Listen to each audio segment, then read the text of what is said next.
ኮታዴ ሰላም አልባው መካከለኛው ምስራቅ ዓለምን በተለያየ አቅጣጫ የሚያሰልፍና የኃይል አሰላለፍን በጎራ የሚከፍል አዲስ ጦርነትን ጀምሯል።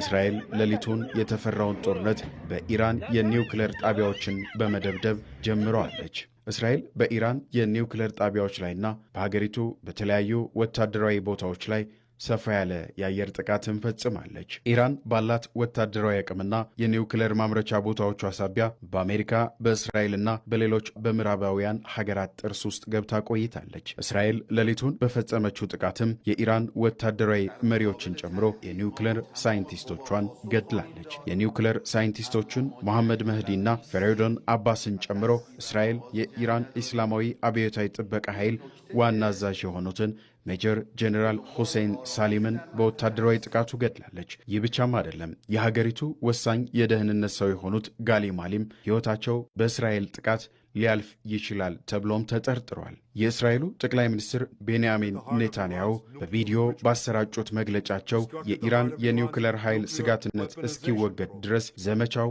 የፈጀውን ቀናት ይፍጅ እንቀጥለዋለን ብለዋል። ይህ ደግሞ ከዚህ ቀደም ኢራንና አሜሪካ በ5 ዙሮች ባደረጉት የኒውክሌር ውይይታቸው ላይ የአሜሪካው ፕሬዚዳንት ዶናልድ ትራምፕ ሲያነሱት የነበረው ጉዳይ ነው። አሜሪካ ምንም እንኳን በዚህ ጉዳይ ላይ እጅ የለበትም ብትልም ኔታንያሁ ያነሱት ሐሳብ ከትራምፕ ጋር መግጠሙ አሜሪካ በእስራኤል በኩል ጥቃቱን እየፈጸመች ሊሆን ይችላል እየተባለም በተንታኞች እየተገለጸ ይገኛል። የኢራን መገናኛ ብዙሃን እንደዘገቡት ኢራን በእስራኤል የተፈጸመባትን መብረቃዊ ጥቃት ተከትሎ በእስራኤል ላይ ጦርነትን አውጃለች ነው ያለው። ከፍተኛ የበቀል እርምጃዎችንም ሀገሪቱ እንደምትወስድን የተገለጸው የሌሊቱ የእስራኤልን ጥቃት ተከትሎ በርካታ የመገናኛ ብዙሃን ኢራን የምትሰጠው ምላሽ የከበደ ሊሆን እንደሚችል ይጠበቃል እያሉም ይገኛሉ።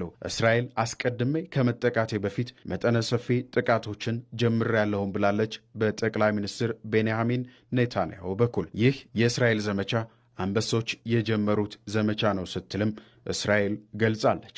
ጥቃቱ በዋናነት በኢራን ዋና ዋና የኒውክሌር ማብለያዎችና ኢራን በምትፈራባቸው ሚሳኤሎች መገኛ ስፍራዎች ላይ ያነጣጠረ ነው።